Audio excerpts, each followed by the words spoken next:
There's a lie about money that almost everyone believes. And the strange part is, no one ever actually told you this lie. You simply started believing it because you grew up watching everyone else live the same way. It's one of those ideas that feels so obvious, you never think to question it until one day you realize you've spent years working hard and you're still just one unexpected problem away from a financial crisis. That doesn't happen because people are irresponsible, and it doesn't happen because they're bad with money. In fact, many of the people who are the most financially vulnerable are doing exactly what they believe is the right thing. And that might be the real problem, because some of the decisions that make you feel like you're managing your money responsibly are the very same decisions keeping you from ever building real financial security. And the worst part? You can repeat this pattern for 10, 20, even 30 years without ever realizing it's happening, until a single unexpected event reveals that the stability you thought you had was far more fragile than it seemed. My name is Ben, and in this video I'm going to show you what that invisible pattern is, why so many people never manage to build an emergency fund despite working hard, and most importantly, I'm going to show you a simple solution that can finally help your money stay with you long enough to start protecting your future. If you enjoy this kind of personal finance content, make sure to subscribe to the channel. What you're about to learn today might completely change the way you think about money.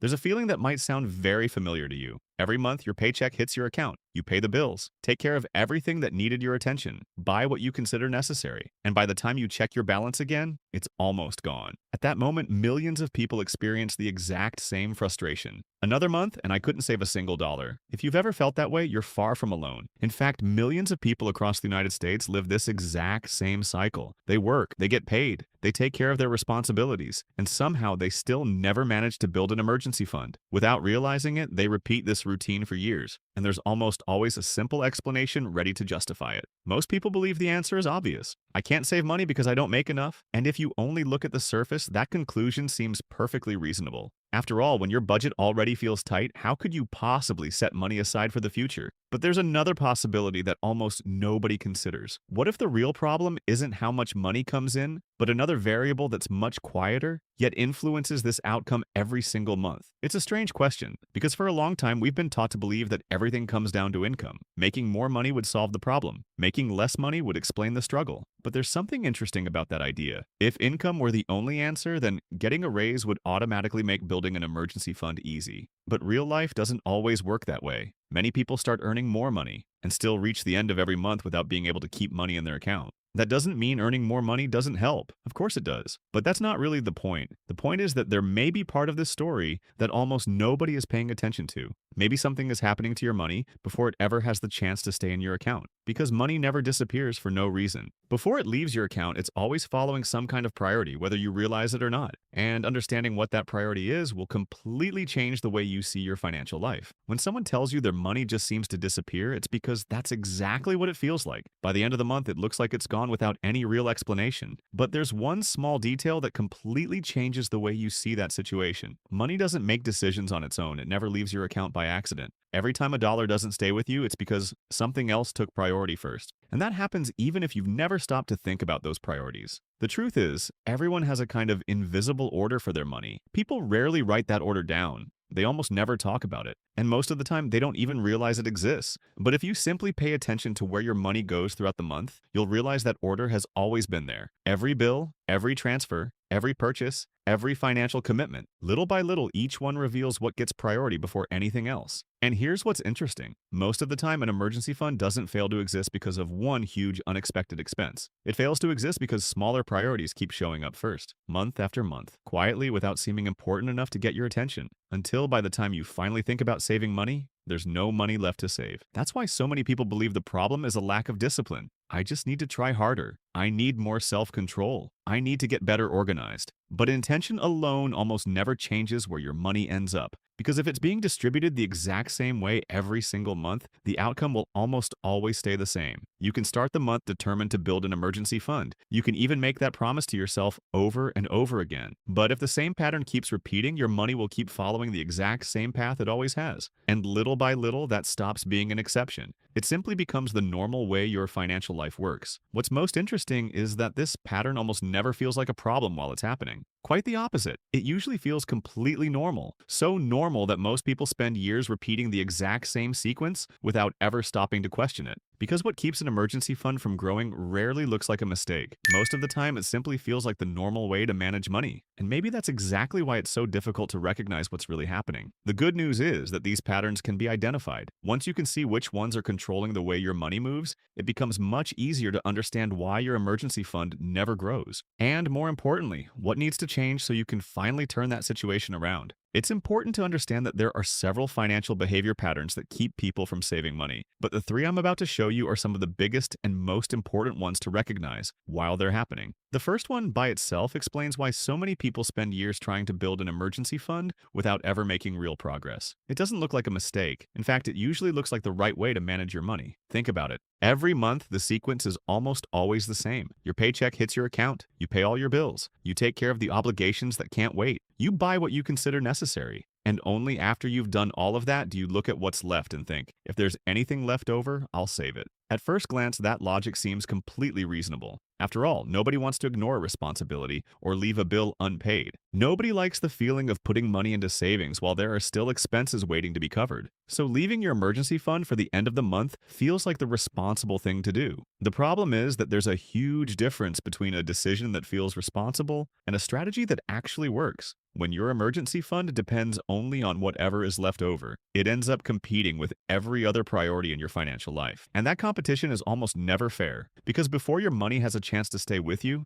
it's already found dozens of other places to go. An unexpected purchase, a small expense that didn't seem like a big deal, a bill that came up in the middle of the month. On their own, none of those things seem significant enough to stop an emergency fund from growing. But together, that's exactly what they do. By the end of the month, there's much less left than you expected. Or many times, there's nothing left at all. Do you see how this connects directly to what we've been talking about? Money always follows a priority. And when your emergency fund depends on whatever is left over, it automatically agrees to take the last spot on that priority list. The problem is that whatever comes last rarely gets anything. And maybe this is the biggest shift in perspective we've had so far. People who successfully build an emergency fund don't wait until the end of the month to see what's left before deciding whether they'll save something. They change where the emergency fund sits in their list of priorities. Instead of becoming a result of the month, it becomes part of the plan before the rest of the money has a chance to find other places to go. That may sound like a small difference, but in practice, it completely changes where your money ends up over time. Because your emergency fund stops depending on luck, and it starts existing because it has a defined place in the way your money is organized. But there's another behavior that causes many people to get stuck right here. Even after they realize an emergency fund needs to become a priority, they create a completely different obstacle. They turn that decision into something so big, so far away, that they keep putting off the first step indefinitely. Once someone realizes that building an emergency fund needs to become a priority, they usually think they already know what the next step should be. They set a target amount, say $10,000. They do the math. At first glance, that seems like a smart strategy. After all, every goal needs a target. The problem is that when the target feels too big, it can produce the exact opposite effect. Instead of motivating you to start,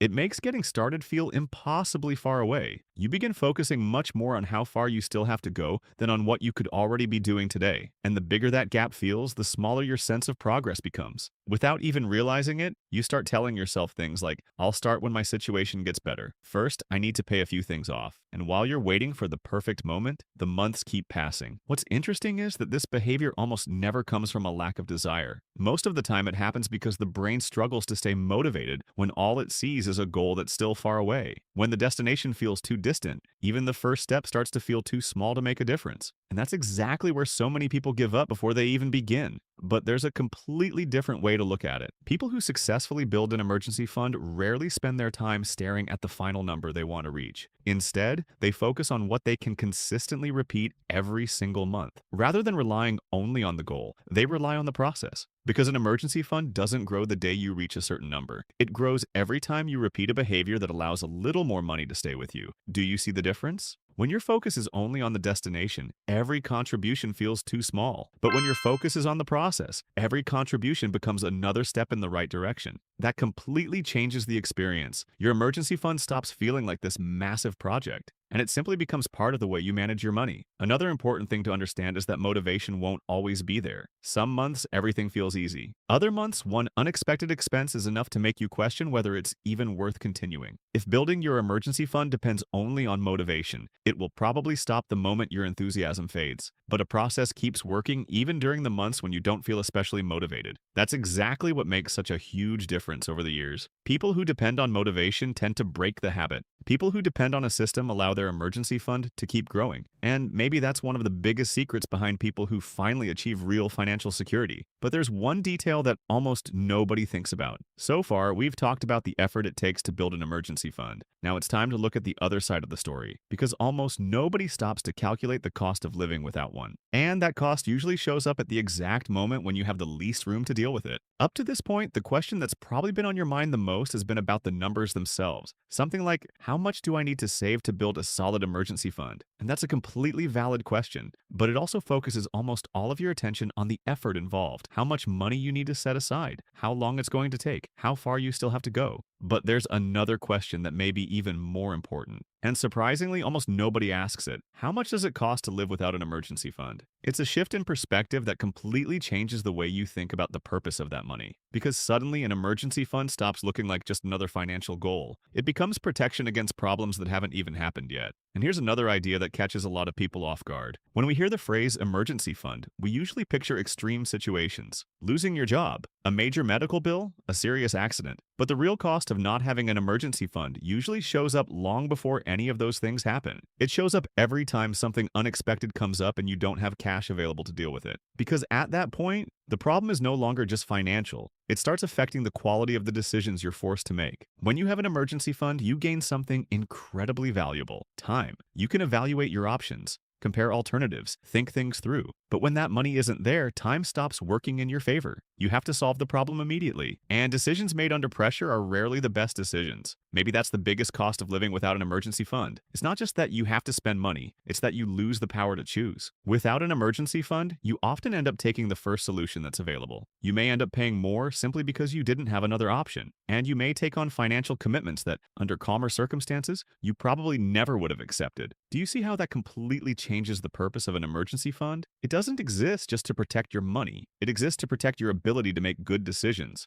Because money doesn't just buy security. It buys time, flexibility, and the freedom to choose what makes the most sense, instead of simply accepting whatever urgency forces on you. And maybe that's exactly why so many people take so long to understand the real value of an emergency fund. Most people see it as nothing more than a financial goal. But in reality, it serves as protection for the financial decisions you'll have to make in the future. And the best part is that you don't have to earn more money to start changing this. In fact, there's an incredibly simple change in the way you organize the money you already earn that can make your emergency fund start growing, almost as a natural consequence. And that's exactly what we're going to look at next. It's completely normal that, after everything we've talked about so far, you're expecting some complicated technique, a spreadsheet, a method with a long list of rules, or a strategy that requires an incredible amount of discipline. But the truth is, there's a much simpler change than most people realize. And it doesn't just change how you save money, it changes how you manage the money you earn. I like to call this strategy the invisible limit. The idea is incredibly simple.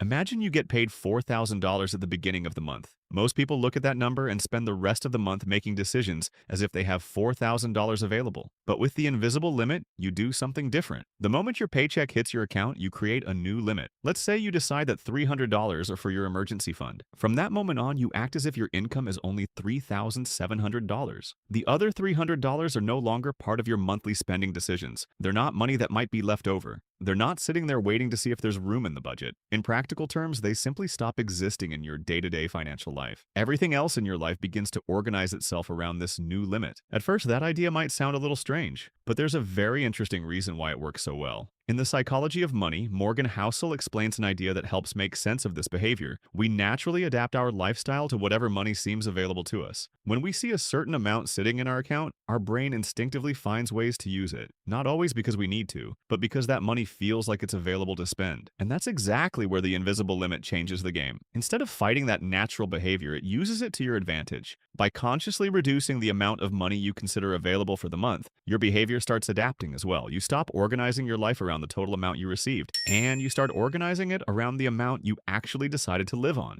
This strategy doesn't rely on willpower every single month. It depends on one decision you make at the beginning of the month. After that, the rest of your budget naturally adjusts to fit within that new limit. And maybe that's its biggest advantage. You don't spend the entire month trying to convince yourself to save money. You simply keep that money from entering the competition for your monthly expenses. It's a small change in the way you organize your budget, but it's a huge change in the way money stays with you. Now let me show you what the invisible limit looks like in real life. Imagine someone who earns $7,000 a month. Instead of organizing their entire financial life as someone who makes $7,000, they make one simple decision the moment their paycheck hits their account. They decide that $300 belongs to their emergency fund. From that moment on, they live as if their income were $6,700. That $300 doesn't sit around waiting to see if it survives until the end of the month. It simply stops being part of the money available to spend. And interestingly enough, life goes on. The bills still get paid. The everyday decisions still happen. They just happen within a new limit. At first, that difference might seem small, but after 6 months, that person has already built roughly $1,800 in their emergency fund without waiting for a bonus, without relying on a raise, without hoping there might be something left over at the end of the month. They simply decided that part of their paycheck would no longer participate in their everyday spending decisions. Now imagine a completely different situation, someone earning $2,500 a month. A lot of people would immediately say that only works if you make good money.